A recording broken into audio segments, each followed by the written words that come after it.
My son chose his wife over his father's burial. Please stay with me as I tell you my story. Don't forget to like, share with your family and friends, and also subscribe to our channel for your support. Means the world to us. Now back to my story. My name is Margaret. For most of my life, I carried one title proudly, mother. I only had one child, my son, Daniel, and from the moment I held him in my arms, I believed he was destined for greatness. Daniel was the kind of boy who made strangers smile in passing. Intelligent, ambitious, and soft-spoken. He grew into the kind of man any parent would be proud of. His father, a strict but fair man, adored him in his quiet way, and together we poured every bit of ourselves into his future. When Daniel met Grace, his wife, I thought my prayers had been answered. She was beautiful, graceful in every sense of her name, and she knew exactly how to charm a room. She came from a different world than ours, polished, wealthy,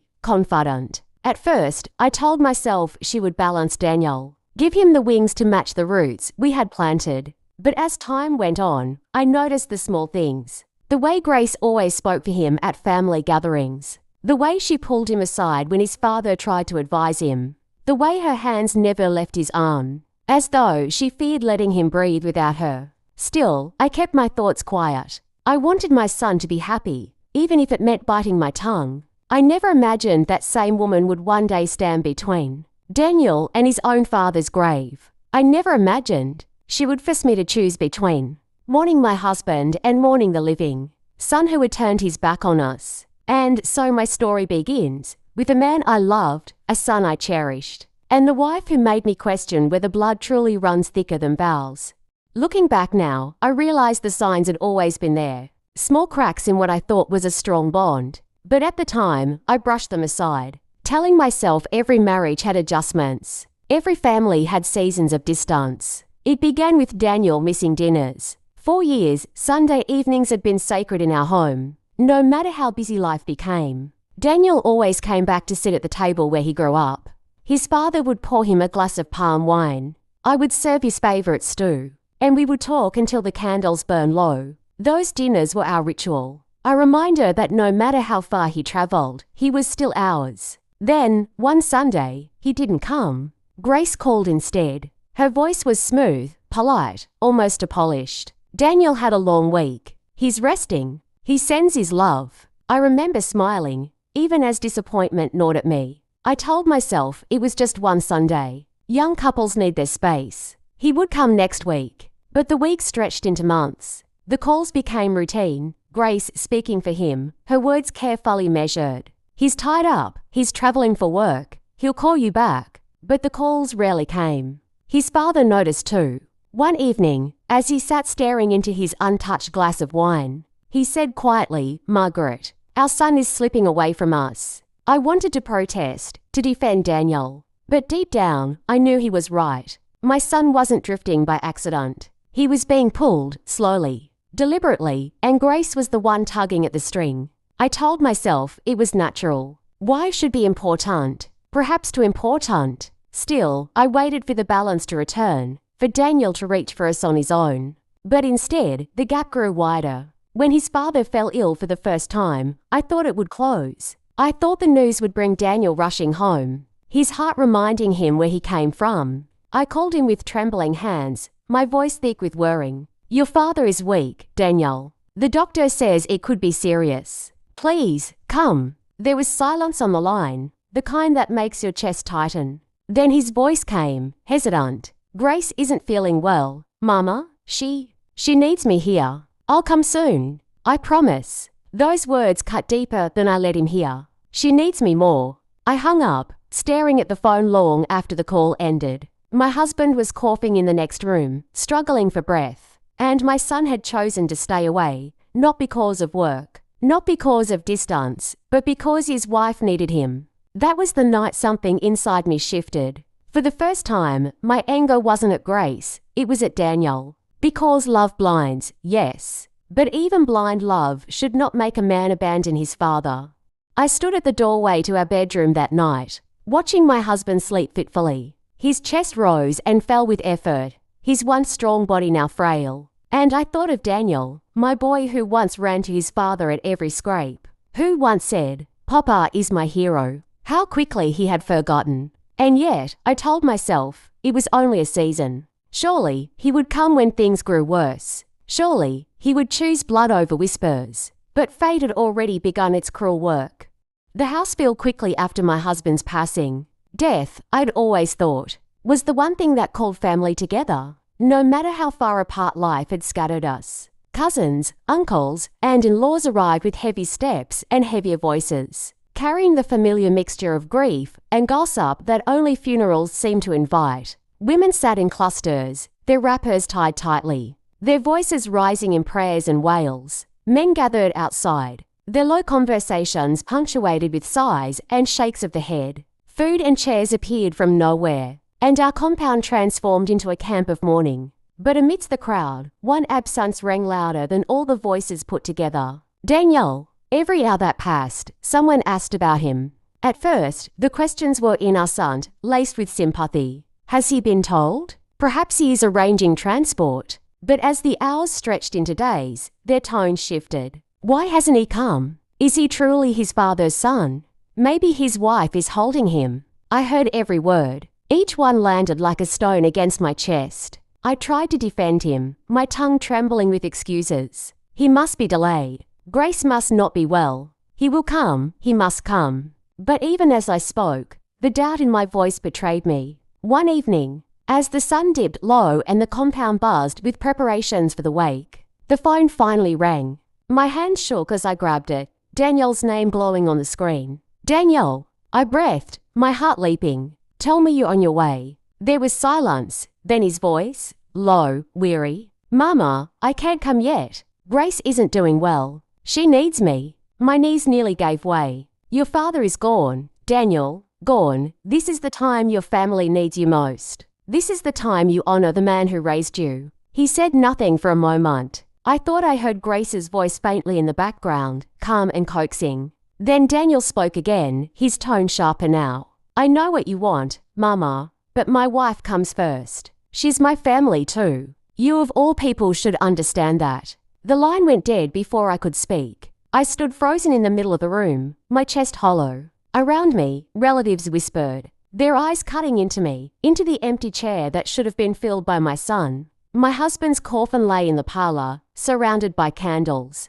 I walked to it slowly, my hands trembling, and pressed my palm to the polished wood. "Forgive him," I whispered, tears sliding down my cheeks. "Forgive our son. He doesn't know what he is doing." But a voice deep inside me answered back, quiet and cold. "Or perhaps he does."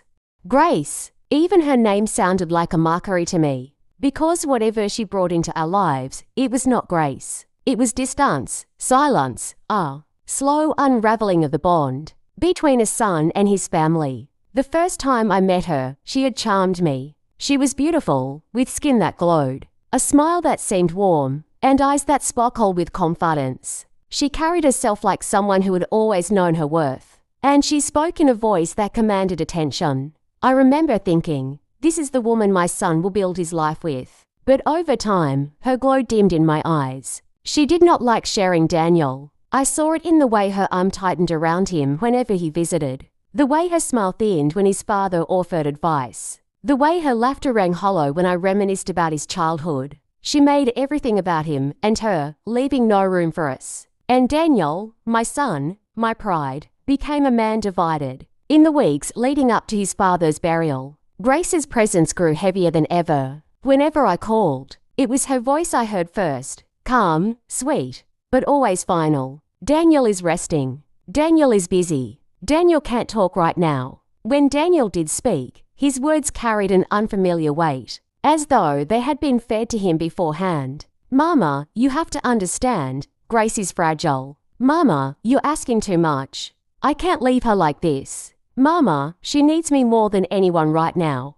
Fragile, that was the word he repeated, as though it explained everything. But I had seen Grace. There was nothing fragile about her. She was strong, clever, and commanding, the kind of woman who bent the world to her will. And she was bending my son. The day before the wake, I tried again. My voice was raw with desperation. "Daniel, listen to me. Your father's body lies in this house. His burial is tomorrow. If you don't come, the whole family. Mama, he cut me off, his tone hard. I can't leave Grace. She's not well. And I won't abandon her. She comes first. She's my wife. His voice shook, but not from weakness. It was conviction. Words sharpened and planted by someone else. I sat there with the phone pressed to my ear. My tears hard against my cheeks. And for the first time, I felt something colder than grief. I felt fear, because I realized Grace was no longer just his wife. She was his world, and the shadow she cast over him was swallowing everything else, his father,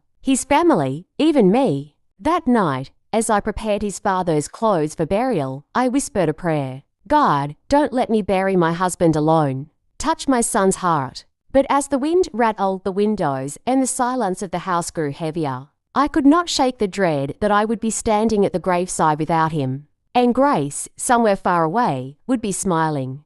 The wake was meant to be a night of remembrance, a gathering of voices to honour the man who had carried this family for decades. Candles flickered in the courtyard, their flames bending in the night air. Hymns rose and fell, punctuated by the wailing of women whose voices cracked under the weight of grief. My husband's coffin rested in the centre, draped in white cloth, a cross laid gently on top. His seat at the head of the family was empty, forever empty now. But there was another seat that haunted me. Beside me, to my right, an empty chair waited. It was not just any chair. It was the place reserved for my son, the firstborn, the heir, the man who should stand as the pillar of strength for this family. That chair stayed empty all night. Relatives whispered as they glanced at it. Some shook their heads in pity, others in judgment. A son should be here. What wife keeps a man from his father's last rites? Has she bewitched him? Every word was a blade, and though no one spoke them directly to me, I felt the cuts all the same. I tried to focus on the hymns, on the prayers, but my eyes kept drifting to the chair. Every flicker of a candle made me hope he was coming, that he would walk through the gate at last. I imagined him pushing through the crowd, his eyes red, his voice breaking, "Mama, forgive me. I'm here now." But the gate never opened. The chair never filled. I clutched the edge of my wrapper, my fingernails digging into the fabric as if pain could hold me upright. Beside the coffin, I saw his cousin step into roles that should have been. Daniels are reading scriptures, lifting songs, greeting mourners. They did it with respect, but each gesture only deepened the hollow in my chest. At one point, I stepped outside, the cool air rushing against my burning face. I dialed his number, my heart pounding. The line rang, and for a moment, hope flickered. But it was not Danielle's voice that answered. It was Grace. "Hello, Mama," she said smoothly, as though the night wasn't heavy with mourning.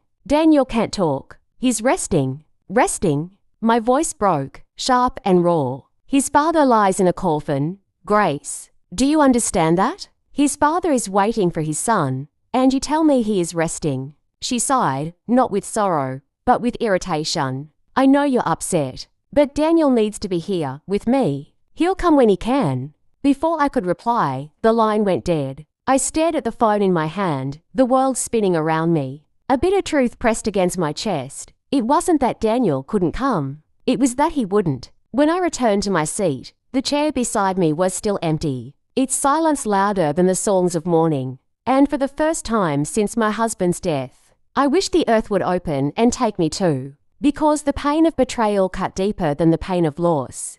The morning of the burial dawned heavy and grey, as if the heavens themselves mourned with us. The compound was already full when I rose, my wrapper tied tightly, my hands trembling as I dressed for the last duty I would ever perform for my husband. The coffin gleamed under the soft light, surrounded by flowers. Neighbours and relatives moved about, their voices hushed, their eyes swollen. The air smelled of earth, incense, and sorrow. But amidst the sea of faces, one was still missing.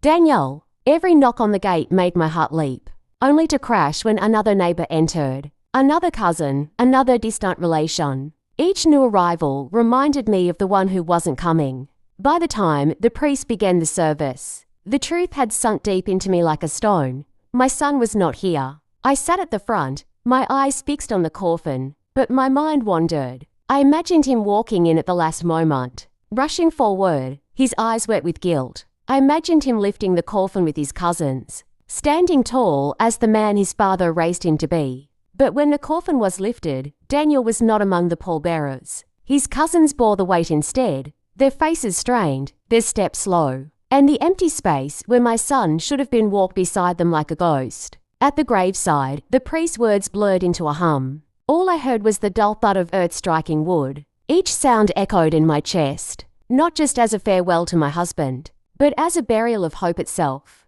Beside me, relatives whispered. Some shook their heads. Shameful, unforgivable, others defended him weakly. Maybe his wife held him back. Maybe he couldn't bear the pain. But I knew better. He had chosen. As the final prayers ended, I stood with trembling legs, clutching the edge of my wrapper. My voice cracked as I whispered toward the grave. You carried him, you taught him, you gave him your name. And today, he was not here to carry you. Forgive him, my husband. Forgive our son, for I no longer know if I can. Tears blurred my vision as the last of the earth was shoveled into place. I had lost my husband to death, but I realized then, with searing clarity, I had lost my son to the living.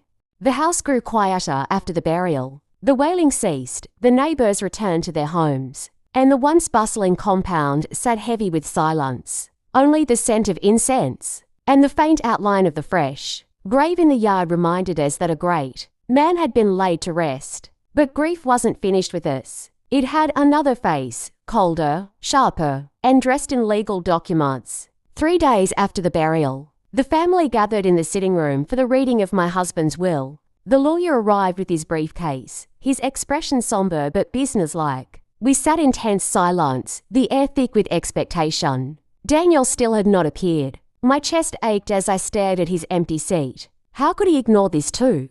This was not only about duty, it was about legacy, about the life his father had built with sweat and sacrifice. And yet, even now, his absence hung over us like a curse. The lawyer cleared his throat and began to read. To my beloved wife, Margaret, who has stood beside me through storms and sunshine, I leave the family house and lands, for she is the keeper of our roots. I bowed my head, tears stinging my eyes. The words sounded like my husband, steady and sure. To my son, Daniel, the room seemed to hold its breath. I leave the greater portion of my estate, including the business shares and accounts. But this inheritance is tied to a condition, that he must honour his family in my passing, and stand with them in times of loss. A murmur swept the room. Some nodded in approval. Others shifted uncomfortably. The lawyer paused, his eyes scanning the room. If Daniel fails to meet this condition, his portion is to be held in trust until he reconciles with his family.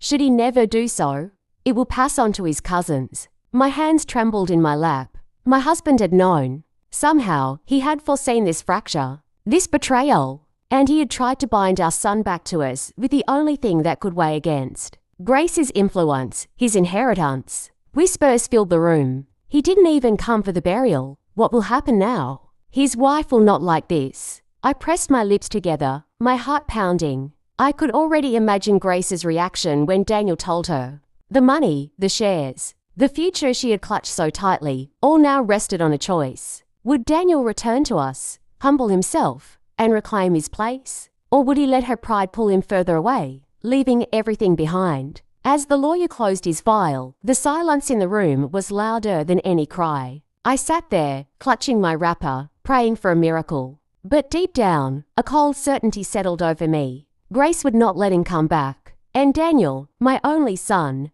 might not fight hard enough to break free.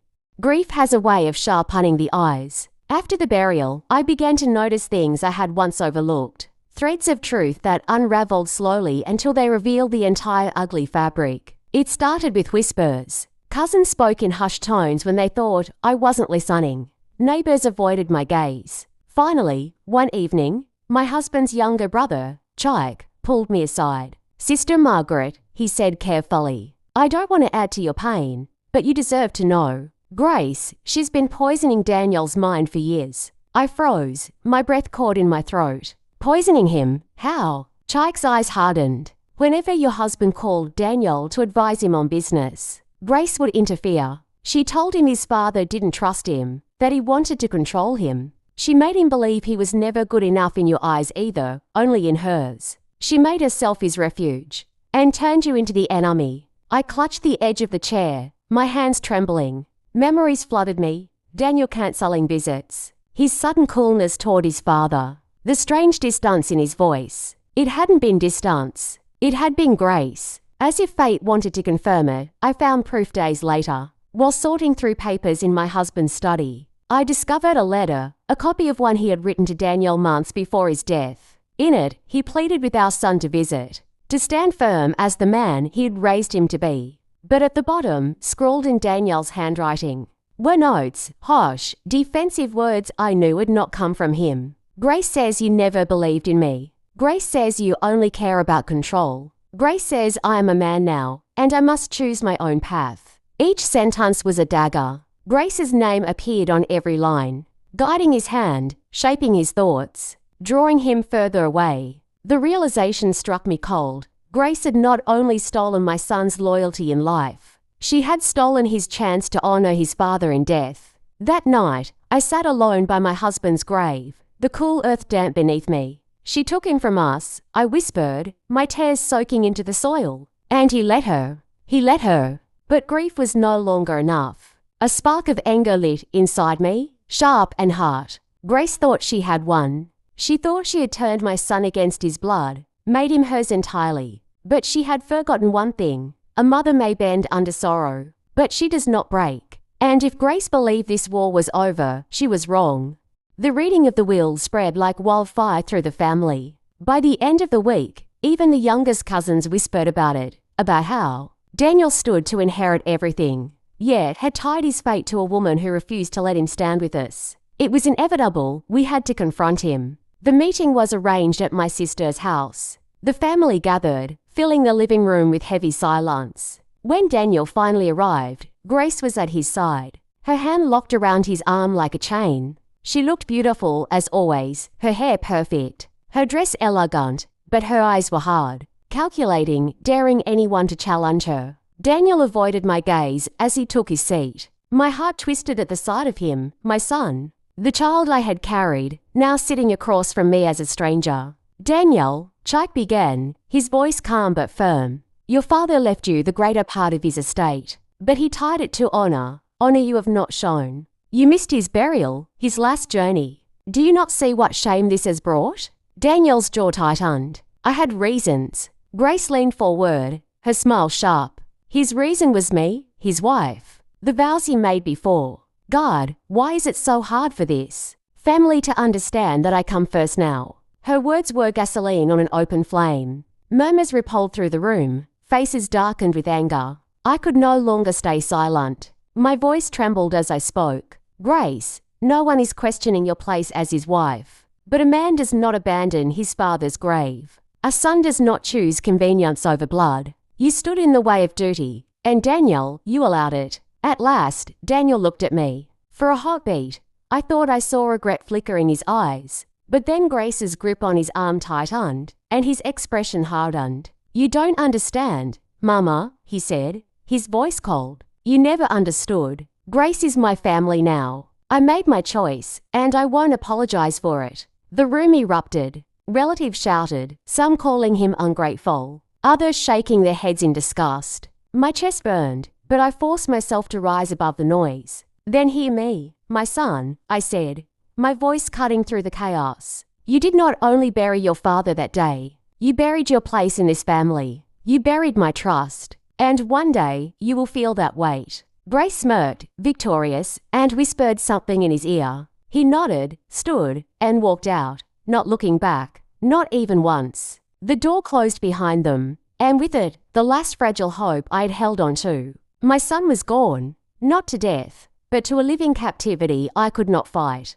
The house was unbearably silent after the confrontation. Relatives lingered for a while, speaking in low tones, offering words of comfort I could barely hear. One by one, they left, until only the shadows of their presence remained. I sat by the window, staring at the courtyard, where my husband had been laid to rest. The earth was still fresh, the mound of soil dark against the fading light. I whispered his name into the silence. But there was no answer, only the rustle of leaves and the echo of my own heartbeat. 3 days later, my phone buzzed. My heart leapt before I even saw the screen. Daniel. With shaking hands, I answered. My son, I breathed, clinging to hope. Are you coming home?